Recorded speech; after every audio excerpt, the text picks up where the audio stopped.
In this edition of Locked On Capitals, I am joined by Caps as we talk about the very latest with your Washington Capitals. I'm going to talk about Alex Ovechkin and his goal chase. We'll talk about Tom Wilson and Nick Backstrom and what the latest is on them. We'll talk about all of that and more next on this edition of Locked On Capitals. Locked On Capitals, your daily podcast on the Washington Capitals. Part of the Locked On Podcast Network, your team every day.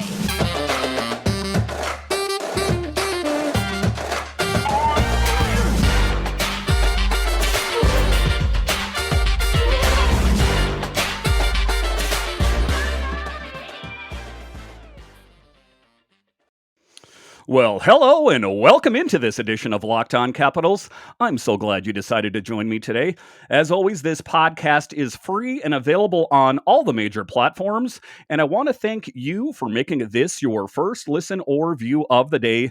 Yes, this podcast is also available in video form, so head on over to YouTube and check it out. And when you're on YouTube, make sure and hit that subscribe button, and if you like the videos, give it a thumbs up. It really helps grow the channel. My name is Dan Holme. You can find me on Twitter. It's at DanCaps218. You can find the show on Twitter. It's at Locked On Caps. So in this edition, I am happy to say that we have Justin Trudel from Nova Caps. Justin, welcome into the show. Thanks, Dan. Happy to be here. All right, let's just get it going here right away. But first, BetOnline has you covered this season with more props, odds, and lines than ever before. BetOnline, where the game starts. Let's just get into it with Alex Ovechkin. We know that he is chasing down Wayne Gretzky. And just the latest on Ovechkin is he opted to leave for Russia in the offseason. While some players face difficulties returning to North America, he decided to and was able to come back. Ovechkin now has 780. He's 21 away from number 2, Gordie Howe, and 114 from number 1, Wayne Gretzky. What is your outlook for Alex Ovechkin this season? People always say, well, Father Time is undefeated and, he's got to slow down sooner or later. What are your thoughts on Alex Ovechkin?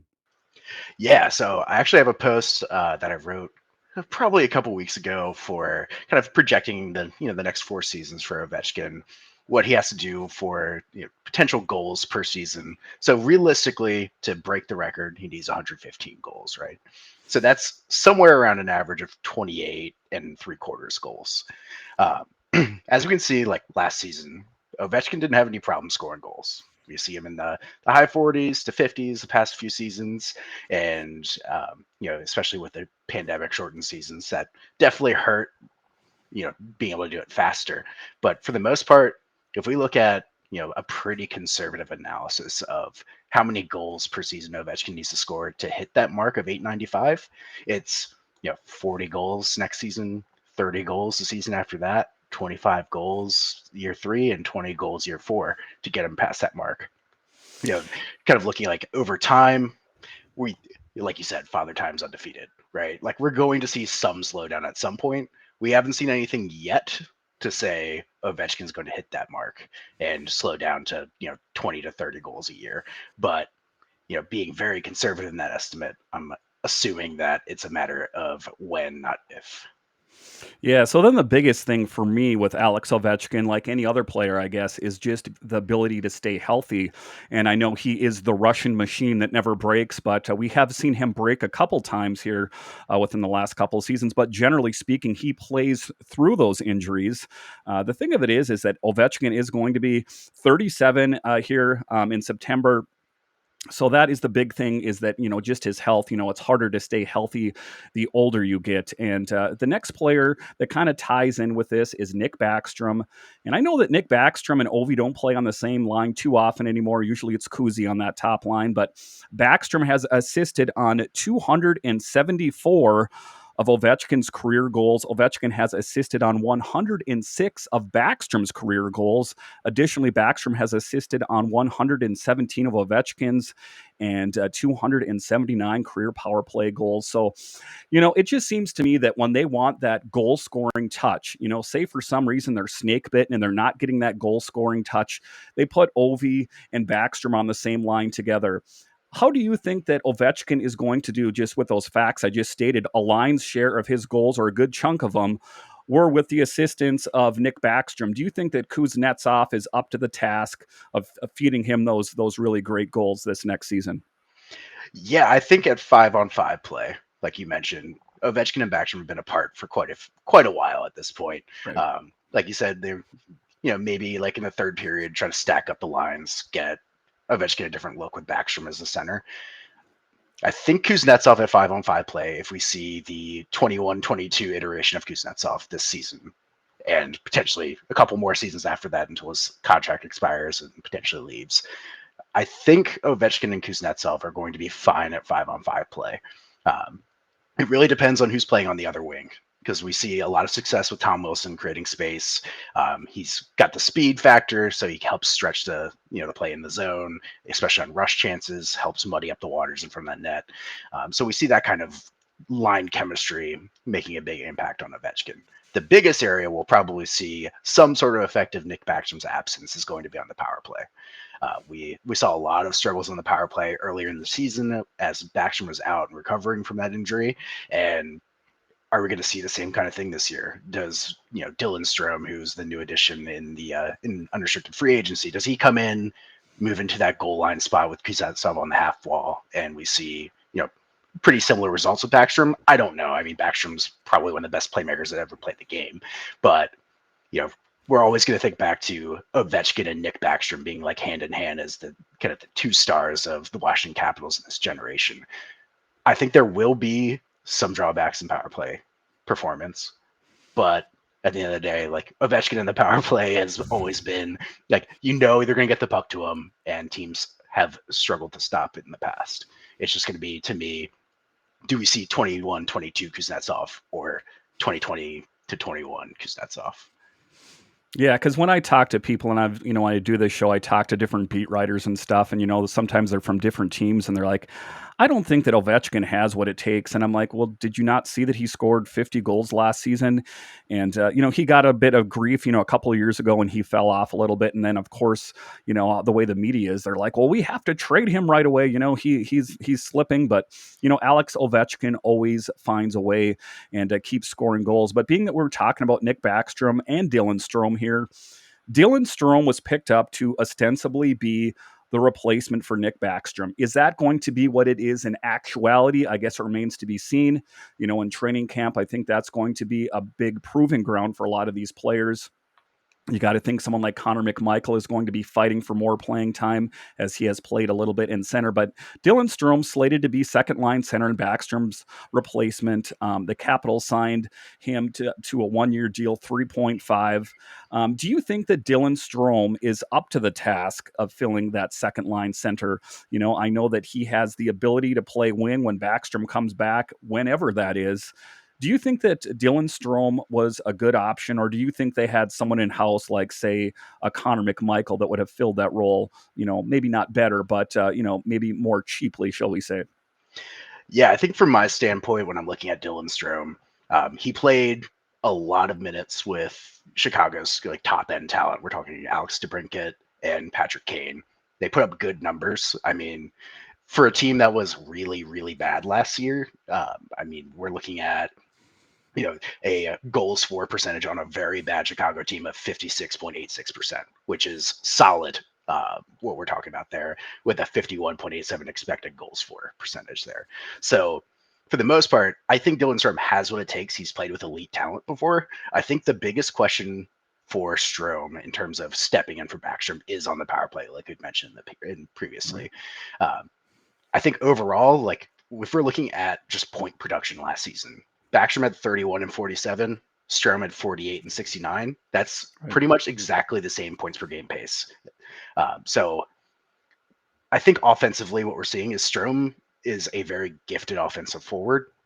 Like you said, can play left wing, can play center. I think what we're looking at for Strome here is, can he really solidify that chemistry with whoever's going to be on the second line with him, whether it's, Mantha and Brown, or some mix of Oshie and whoever else can kind of slide into that top line left, or that's second line left wing option. But for the most part, Strome when he was non-tendered by the Chicago Blackhawks, I was one of the folks clamoring on Twitter like the Capitals should absolutely sign Strome.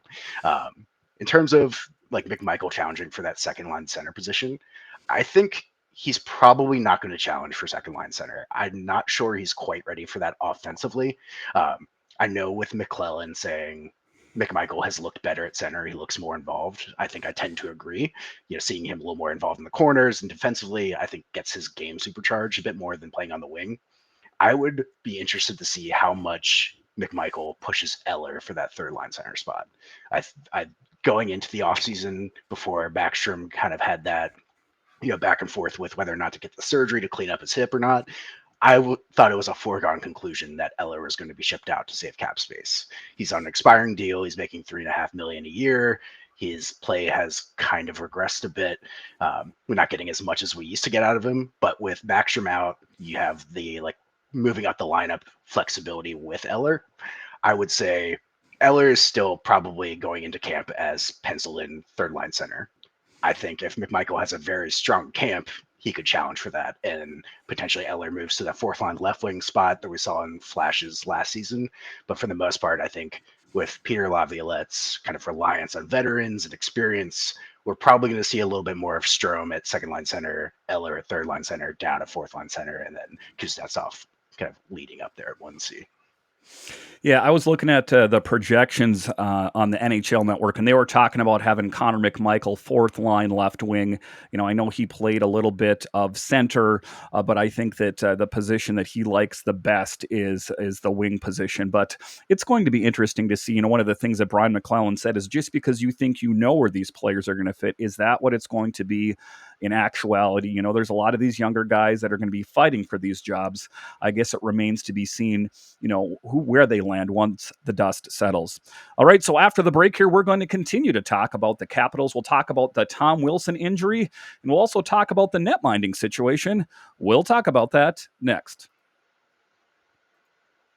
BetOnline.net is your number one source for all your pro and college football betting needs and sports info this season. Find all of the latest football league developments, game matchups, news, and podcasts, including this year's opening week's games. BetOnline is your continued source for all your sports wagering information, including live betting, esports, and scores. The fastest and easiest way to check in on all your favorite sports and events, including MLB, MMA, boxing, and golf. Head to the website today or use your mobile device to learn more about the trends in action. And guys, if you haven't signed up for this, really sign up for it. The NFL season has started, and it makes the games watching so much more exciting. So, Bet Online, where the game starts.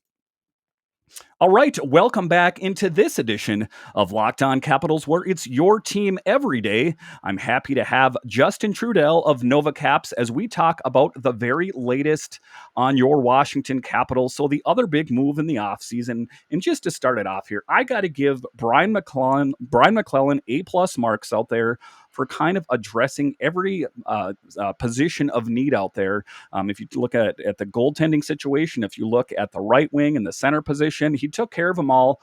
The next one I want to talk about here is Conor Brown in place of Tom Wilson. And Tom Wilson is a bit of a four-leaf clover. He has that big physical game. Plus, he's a great goal scorer. I know sometimes he gets lumped into being as a goon, but how many goons score 20-plus goals? So we do know that Conor Brown is going to be out until December. Initial estimates were Christmas, but what I heard from Tarek El-Bashir yesterday was that it could be the first week of December. So I guess it remains to be seen. Conor Brown, top line right wing and Wilson's replacement. Brown, who played 7 NHL seasons for the Leafs and Senators, scored 10 goals and 29 assists in 64 games played last season. He's posted a career best 21 goals, which he did in the 2021 season with Ottawa. Conor Brown was traded from the Senators to the Caps in 2024 for a second-round pick, 10 goals last season. Brown carries a $3.6 million cap hit headed into the 22-23 season. So do you think that Conor Brown was a good fit? He's not going to bring that big physical game. If you just take a look at his PIM minutes, for example, Tom Wilson last year had 98 and Conor Brown had 10. So just taking a look at them, they are not an apples for apples comparison, but I will say that Conor Brown is a good band-aid, if you will, until Tom Wilson comes back. What are your thoughts on Conor Brown? Yeah, I've actually been a pretty big fan of from afar of Connor Brown's game. I mean, he's one of those guys that's like a perfect mix of has a nice snappy wrist shot, can score some goals. Like, yeah, he's not going to be scoring 30 or 40 goals, but for the most part, he can pot some. He's had 20 goal seasons a couple times. I think on the flip side of like not being that kind of like tough or imposing presence that Tom Wilson is. He's a guy that plays in the penalty kill. He ended up with the 16th most penalty killing minutes in the NHL last season, with 166 and a half, compared to Tom Wilson, who led the Caps last season with 125. So we're looking at Connor Brown really kind of stepping in and filling two shoes, right? So he's coming in and being the penalty kill ace, taking over from Carl Hagelin over the past couple seasons. So for the most part, like you're getting kind of more bang for your buck from a Connor Brown who kind of fits that mold of, yeah, he's not going to be rattling cages and bumping guys a ton like Tom Wilson is. There's probably two other players in the league I'd put in the same category as Tom Wilson in terms of his offensive capabilities and his intimidation factor, and that's the Kachuk brothers. Right. But for the most part, we're looking at Connor Brown, who can kind of play 200-foot game, has really solid stats when you look at him. So I think you get a guy who doesn't take a ton of penalties, will be available for penalty kill and really contribute there, potting shorthand goals especially. So I think he gives that nice mix of like, yeah, he's not Tom Wilson, but I don't think he needs to be. It's more or less the piece of like, he needs to do what he's good at, which is being a solid two-way player, potting timely goals, and being that guy on the penalty kill that you can really rely on. Yeah, and I think that some of the other players are going to really kind of have to step up and fill that physical void that Tom Wilson brings to his game. I know there's Garnet Hathaway out there. And you take a look at someone like Anthony Mantha, who's not, intrinsically a tough guy, but the pressure was really on him in that postseason first series against the Panthers to, Tom Wilson got eliminated in game one. Anthony Mantha, you have a big frame, put it to use out there, and you did see him smashing some guys against the boards. I don't want him to be doing that exclusively because Anthony Mantha at points is an excellent goal scorer. But that's what they're going to need. Otherwise, I think, if there's that physical void, if they're getting worked over, there's other guys in Hershey, like a Beck Malenstein or something like that could step up and use his big frame. So the other big move out there, the biggest move, and I harped on this all last season, was the net minding situation. And as I said in this podcast, if we went into next season with a Vanacek Samsonov combo, feel free to bang your head against the wall, because what is the definition of insanity? Doing the same thing again and again and expecting a different result. So Brian McClellan heard that, and he cut bait with both of them. Vanacek, it went to the Devils, and Samsonov went up to the Maple Leafs, and they got two different netminders, and they swung for the fences and connected by getting Darcy Kemper, the biggest name free agent on the market out there. And also, he wasn't done there. He picked up Charlie Lindgren, who is a bit of an unproven commodity. He kind of had flashes of greatness with the Thunderbirds last year and some flashes of greatness with the Blues. What are your initial thoughts on Darcy Kemper? There are some things that are a bit of concern with me, and this isn't spoke of often. I think everyone was just drunk drinking the Kemper Kool-Aid, that they didn't hear about his, kind of issues with health. Before I switch it over to you here, and I'll have you comment on this as well. Is his major bugaboo is his inconsistent health, throwing a wrench into his otherwise positive results? According to NHL Hockey Viz, the 31-year-old had missed 83 games through injury since his NHL debut in 12-13 and 50 in the last two seasons alone. And just last season alone, he took that stick up high and had to retrain his eyes even into the playoffs. Should we just overlook all of that and just concentrate on his really solid play with the Avalanche? Or how concerned are you with his history of injury?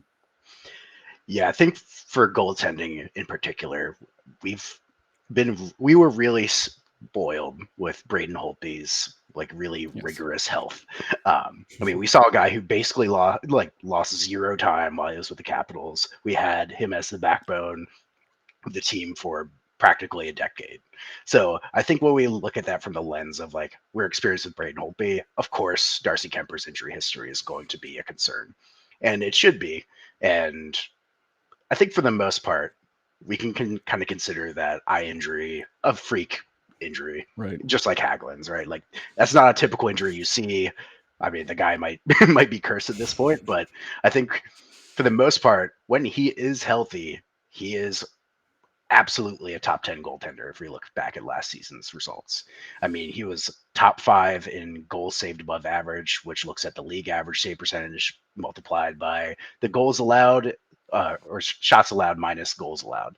So we're looking at there, he's behind like Igor Shesterkin and Right. guys like that who are like absolutely, Vezina caliber goalies year over year. So we're looking at a goaltender with the quality of Kemper. I don't think the Capitals could have done better this offseason in terms of signing Kemper. And for the most part, when healthy, we're going to see a high caliber goaltending in DC again. Even like a lot of the concerns I've heard online or comments on posts I made is like Kemper posted good numbers behind Colorado, who was absolutely unreal last season. Like, absolutely, that's something we should definitely take into account. Like, they're a very good team. They have probably the best defenseman the league has seen in a long time in Cale Makar. At the end of the day, good teams still have goaltenders that face high quality chances against. Kemper did very, very well. I mean, we're looking at goals saved above expected at really high marks. He ended up 5th in the NHL with that. And the crazy thing is, the Metropolitan Division is so stacked goaltending wise with Sorokin, Shesterkin, even Frederick Anderson, who had a really good season in Carolina last year. Overall, I don't think folks who watch the Caps day in day out know how big of an upgrade this is going to be. In goal saves above average for Vanacek and Samsonov, Vanacek was 53rd in the NHL. Samsonov was 144th. And we're looking at not only just like at the league average level, but also versus just overall expected goals against. Vanacek was 68th and Samsonov was 104th. So we're going from, really, really subpar goaltending from both players in the tandem. We saw some flashes from Vanacek where he looked like, potentially the long-term option. Then we saw, just complete struggles. So I think what we ended up paying for in free agency was that consistent, when healthy, performance from Kemper. And Lindgren showed definite flashes, like you mentioned. I mean, he had unreal marks as a kind of like a throw in St. Louis, getting 5 appearances, 4 of which are starts. He came in relief for 1 appearance. He ended up going 5-0-0. So, I mean, Lindgren, while unproven, he's going to be an upgrade over whatever backup goal we're going to look at. And on top of that, if we look at, the overall money we'd be spending in net, if the dollar amount was a concern to folks about Kemper, with Vanacek getting about $4.5 million from the Devils, and if we had kept Samsonov as well, that tender or that qualifying offer would have been $2.5 million. So we're paying $7 million essentially for 2 very, very league average or worse goaltenders, as opposed to what we're paying Lindgren and Kemper to be kind of like solidifying the back end there. So if there was any big question for the Capitals entering the offseason after being bounced in the playoffs for the 4th year in a row in the first round, is how do we get better goaltending? Because we need that timely save. You see it time in, time out. Like even with Braden Holtby, who struggled in the Cup year during the regular season, he came in relief for Philip Grubauer and just had tremendous results in the postseason. So you need those kind of timely saves to really get over the hump in the playoffs, and I think that's what we're banking on with Kemper and Lindgren. Yeah, and I mean, I hate to nitpick out there because people are like, Dan, you're never happy. I mean, what goalie could they have picked? And I'm not trying to nitpick. I'm just saying, you got to kind of take the face off the clock and look at the gears and see who is this person. Really solid record, but that history of injury is a bit concerning. And if you want to take a look at a team, the good thing about the Capitals is I think they have, a good number three option as well in Zach Fucale, another guy that showed flashes of greatness. He had three shutouts in a row in Hershey last year.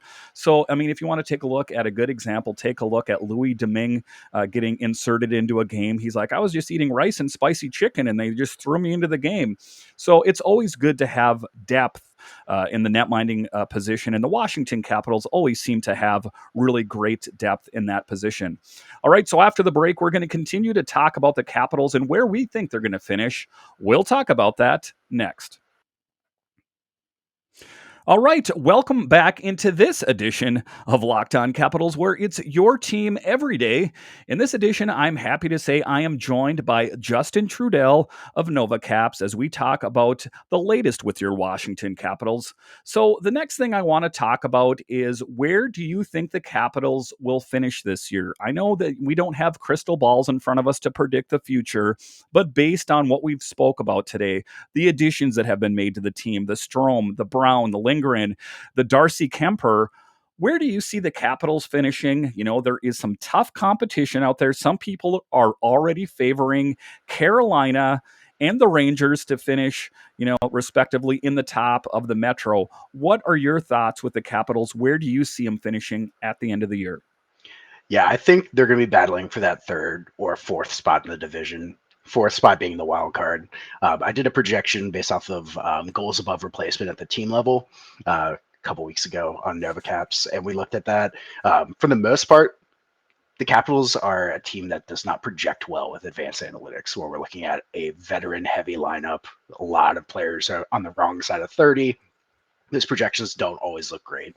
I think with the upgrades that we have in net with Darcy Kemper and Charlie Lindgren, plus Conor Brown, plus Dylan Strome, removing Justin Schultz from the lineup will actually probably pay some positive results for the Capitals. But for the most part, I'm a believer in the Rangers. I think if we see the same Shesterkin we saw last season, they're just going to be a tough team to beat. And I think they ended up upgrading over Ryan Strome with Vincent Trocheck, and they're going to be a tough team to beat, especially if Alexis Lafreniere takes that next step. Carolina, deep as always. They added Brent Burns in the offseason, which is interesting. Is he going to be Brent Burns of old? Probably not, but they also resurrected Anthony D'Angelo's career there and made him look like a top end offensive defenseman again. So I think we'll probably see some order of Carolina and New York at the top two. I am probably going to get flack for this, but I won't ever count out the Pittsburgh Penguins while they have Sidney Crosby on their roster. He's still so good, and for the most part, I think it's going to be a battle between the Caps and the Penguins for that third and fourth spot, and we'll see that there. The true wild card for me in this division, in terms of could they finish first or be right back where they were last year, is the New York Islanders. I mean, they had a couple deep runs in the playoffs back-to-back years. They still have very, very solid goaltending. If they stay true to their kind of defensive first system that we've seen under Trotz and will likely continue under Lane Lambert, we could see that, complete flip of the script, and they could be very good again. But for the most part, I think, they're probably, if we're just looking from last season to this season, they're probably fifth or sixth. The Devils are also another team that I think could take that next step if they get quality goaltending. That's a big question with Mackenzie Blackwood and Vitek Vanacek. Really familiar with Vanacek, obviously, as being Caps fans, but Mackenzie Blackwood looked very good a couple of years ago, and he's really dealt with a lot of health issues. So if they can really take that next step, it's going to be on the back of those two netminders. But for the most part, we're probably looking at a top three of the Rangers, the Hurricanes, and then Pittsburgh or Washington. Yeah, and as I take a look at it, my end goal for the end of this season is, obviously a Stanley Cup would be the above all end all goal, but just to make it past the first round, And as I've spoke to people, they're like, well, they're not going to even make it to the playoffs. So there is a lot of negative energy about this team. They talk about an aging roster, but there's a lot of teams out there that are in a similar position. Like you talked about the Penguins and the Bruins and the Islanders. And I guess it remains to be seen what ends up happening there. But Justin, thank you so much for joining me today. Before I let you go here, why don't you tell everyone where we can find your work? I always look forward to reading the latest from Nova Caps, whether it be on Twitter or on your official page there. So tell us where we can find your work. Yeah, definitely. So you can find my articles in readable format on any device on novacapsfans.com. You can find me on Twitter. You can get my hot takes at StayTrue20 with TRU instead of TRUE. So if you want to interact with me there, happy to. And you can see my retweets of my articles that get posted on NovaCaps. All right. So, Justin, once again, thank you so much for joining us on this edition of Locked On Capitals. Thank you for making Locked On Capitals your first listen every day. Now make your second listen Locked On NHL. Locked On Experts give you a daily 30-minute podcast on all things NHL all year long. Stay up to date on everything in the hockey world. Locked On NHL, your daily 30-minute NHL podcast. So, once again, thank you for joining me on this edition of Locked On Capitals. And I'll talk to you again next time.